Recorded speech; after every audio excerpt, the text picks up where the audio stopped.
Bonjour à tous.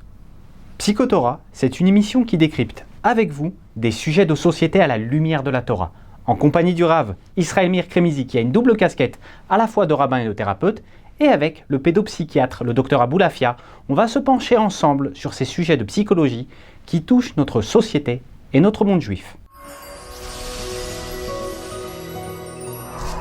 Le pervers narcissique est un personnage complexe et toxique dont les comportements ambivalents peuvent occasionner beaucoup de souffrance chez les personnes qui le côtoient. Ils représenteraient 2% de la population française, mais leur manipulation constante de la réalité et des gens les rendent difficiles à démasquer. On emploie beaucoup ce terme, mais on ne sait pas réellement ce que cela signifie d'un point de vue psychologique. C'est quoi? C'est qui un pervers narcissique? Docteur Aboulafia, est-ce que vous pourriez nous donner une définition de ce qu'est un pervers narcissique? Une personnalité, narcissique, c'est une personnalité, c'est-à-dire que c'est lié au midot du nefesh. C'est des comportements qui comportent, par exemple, des excès de colère, une grande occupation autour du physique, de l'aspect extérieur des choses, comment je me vois, se regarder beaucoup dans le miroir, mais surtout un manque de patience vis-à-vis de l'autre, de capacité de comprendre l'autre, incapacité de comprendre l'autre, d'être à la place de l'autre, de ressentir ce que l'autre ressent. Je suis sans arrêt autour de mon propre quête, autour de mon amour de moi. C'est possible que ce problème de personnalité vienne à des sources post-traumatiques, des choses de succès. Mais en général, ce qui va se passer là-bas, c'est surtout un manque de capacité d'accepter l'autre, c'est-à-dire d'une violence, mais qui va être par le silence, qui va être des fois par le mot juste au moment qui peut blesser, une espèce de violence, mais une violence souvent qui est dissimulée, qui est sourde, et qui est très difficile. Il y a des livres entiers qui sont écrits sur ce sujet-là. Et ce qui manque dans ces livres-là, en général, c'est qu'est-ce qu'on fait. C'est-à-dire que c'est des histoires terribles, mais il n'y a pas grand-chose à faire. Et dans la Torah, c'est marqué « Veyaretam Elohecha » pour Onad Varim. Quelqu'un qui est dans cette personnalité de Remisat Kavod, de blesser l'autre, de sans arrêt, d'attaquer l'autre. Eh bien, il n'y a pas grand-chose à faire. Et surtout, ce qu'il faut faire, c'est apprendre à la personne elle-même, la personne qui est touchée, à ne pas tomber.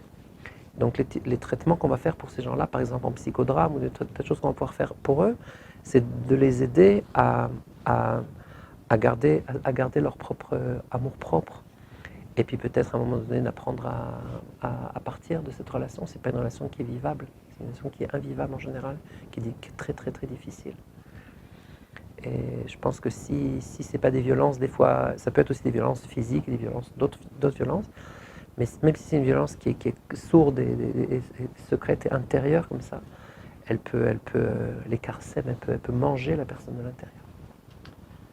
Rav Kremizi, docteur Aboulafia nous a parlé de nombreux livres qui traitent de la perversion narcissique, mais qu'en dit la Torah?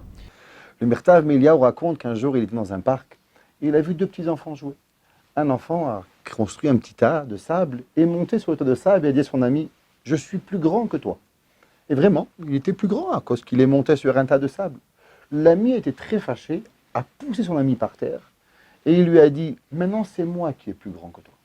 Et le Mirtav Eliyahu nous dit quelle est la différence entre les deux? Il y a deux différences fondamentales dans l'humain. Il y a une personne qui veut véritablement grandir. Elle fait des efforts de gentillesse, travaille sur ses midotes, travaille sur son mariage, travaille sur sa façon de parler, travailler au quotidien pour s'améliorer et devenir une meilleure personne. Et quand je grandis, je deviens une meilleure personne, alors j'ai une autosatisfaction de ma vie de tous les jours, de me lever à la prière, de manger, de faire des achats, d'économiser mon argent, de faire vivre ma famille du mieux que je peux. Et cette autosatisfaction m'apporte un plaisir qui est extraordinaire parce que véritablement, j'ai grandi quelque part. Le pervers narcissique, en général, c'est une personne qui a une faiblesse avec un trouble de ce qu'on appelle de low self-esteem. Il a une estime de soi très, très, très, très bas. Et à la place d'essayer d'élever son self-esteem, la seule et unique façon de pouvoir se sentir mieux, c'est d'en écrasant l'autre. Plus il va faire tomber l'autre, et plus il va se sentir à lui-même plus élevé. Comme l'enfant qui a fait tomber l'autre par terre, et qui lui dit « Maintenant, je suis plus grand ».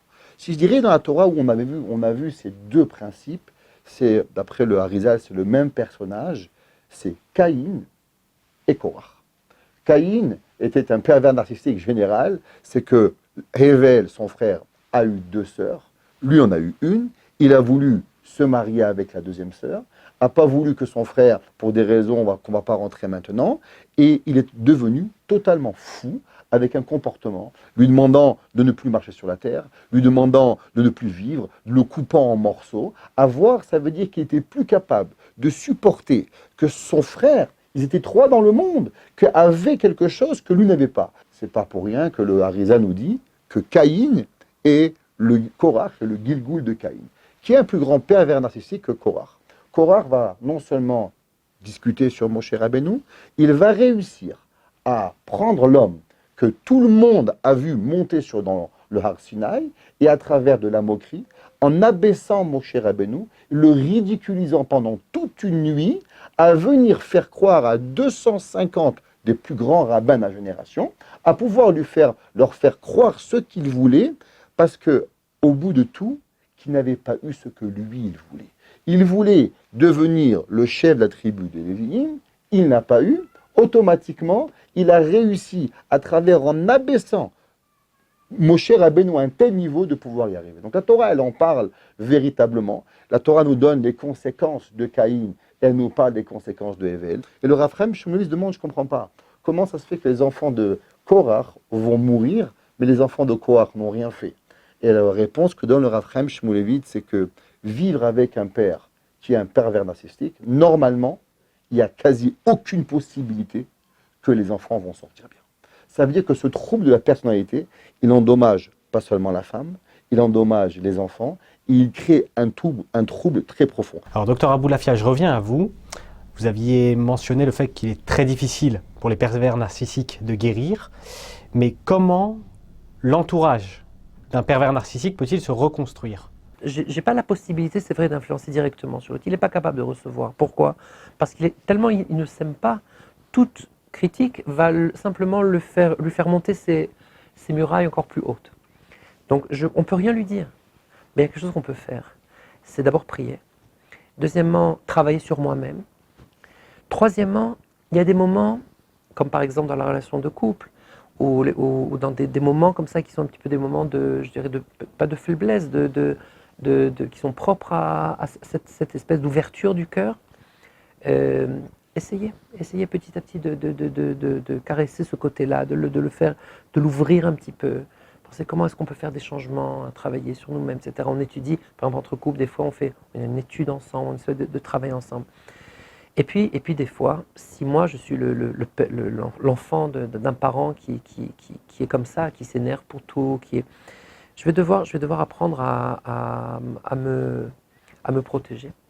Et c'est des enfants des fois qui arrivent par exemple dans des pnémiotes, dans des internats, et qui arrivent comme ça à s'en sortir très très bien. C'est-à-dire finalement, comme on peut décrire, à l'intérieur on a le père et la mère, comme on avait dit. Donc en fait, j'ai la capacité de recevoir ces modèles de père et de mère, aussi d'une autre source. C'est pas simplement ceux qui m'ont créé, qui vont être aujourd'hui mes parents. Et c'est pas a priori, c'est a posteriori. S'il n'y a pas le choix, il va falloir orienter ses enfants, je pense, à prendre une distance et ne pas continuer le mouvement qui était dans cette maison. Est-ce qu'il faudrait voir, pour conclure, le pervers narcissique plutôt comme quelqu'un de malade ou entre guillemets de criminel ? Est-ce qu'il aurait plutôt, pour pousser la question, sa place dans un asile ou dans une prison ? Ça dépend, encore une fois, on parle de symptômes qui deviennent des syndromes. C'est un peu problématique dans notre domaine. Et en vérité, il y a tellement de niveaux de narcissisme. Il y a des troubles narcissiques qui sont très graves et qui nous demandent de complètement, comme vous dites, d'enfermer la personne. Mais c'est rare. Souvent, le narcissisme, c'est moi et vous, c'est dans la vie. Quelque chose qu'il faut connaître et rencontrer, savoir quoi faire. Rav Kremissi, vous aussi, vous êtes, je pense, régulièrement confronté à des cas, des personnes qui viennent vous voir, couple, famille, frères, sœurs, enfants, parents, à des cas de pervers narcissiques. Alors vous, qu'est-ce que vous en pensez? Souvent, ce sont des cas de personnes qui ont besoin de prise en charge, de soins. Ce sont des personnes qui sont déjà un peu, entre guillemets, de l'autre côté criminel. Tout d'abord, je voudrais revenir sur un point que le docteur Aboulafia a dit et que je pense que c'est important de clarifier. Il a dit que très souvent, c'est la deuxième personne qui doit prendre un peu sur lui. Il faut savoir qu'au moment où on vient nous voir, normalement, il y a déjà passé de longues années où le mari ou la femme, c'est en général les maris qui sont pervers plus que les femmes, en chiffres. Donc déjà, la femme a supporté 10, 15 ans. Donc déjà, quand elle arrive, elle est déjà à moitié au bas des pâquerettes.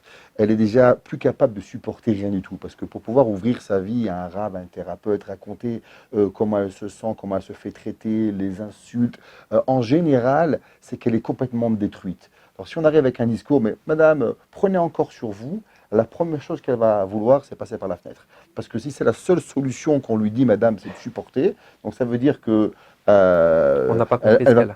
Elle va, exactement. Donc d'abord, lui faire bien sûr, comprendre ça dépend quand voilà, c'est pris. quand que c'est pris en charge. Donc d'abord, juste que les auditeurs nous comprennent bien que on va pas dire aux gens, supporter encore 10 ans, ça va s'arranger. Parce que normalement, si c'est le message qui sort avec, bah, t'as vu chérie, c'est toi qui dois supporter, donc on va passer à un niveau supérieur et le pervers va augmenter ses insultes, sa difficulté, sa méchanceté. Donc là, il va encore en profiter encore plus sur sa conjointe envers lui. Donc d'abord, c'est le premier point que je voulais clarifier. Je pense que vous êtes d'accord avec moi.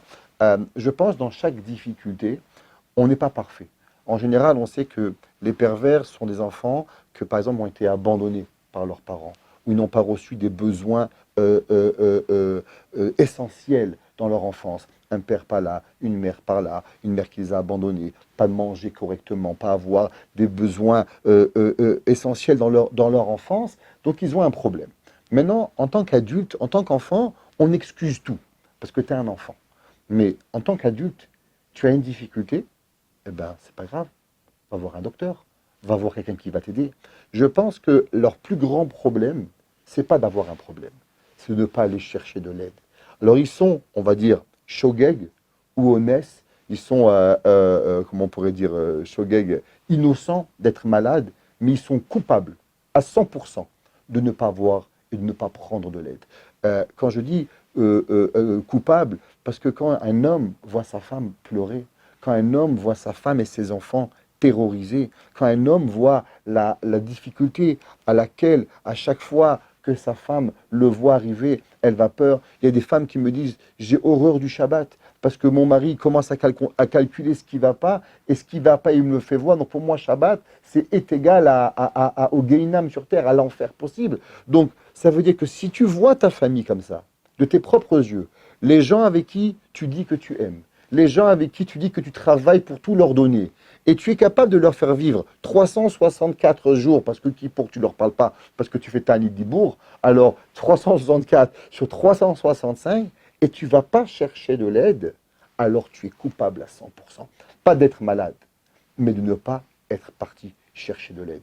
Pas tout le monde sait conduire, mais une personne qui ne sait pas conduire, qui prend une voiture, il est 100% responsable. Il y a un autre diagnostic qui s'appelle borderline, les états limites, que c'est le narcissisme est vraiment à outrance, avec beaucoup de suicides, beaucoup de choses très graves. C'est beaucoup plus grave. Et c'est des états d'humeur qui changent de façon très dramatique. Si vous voulez, le narcissique plus.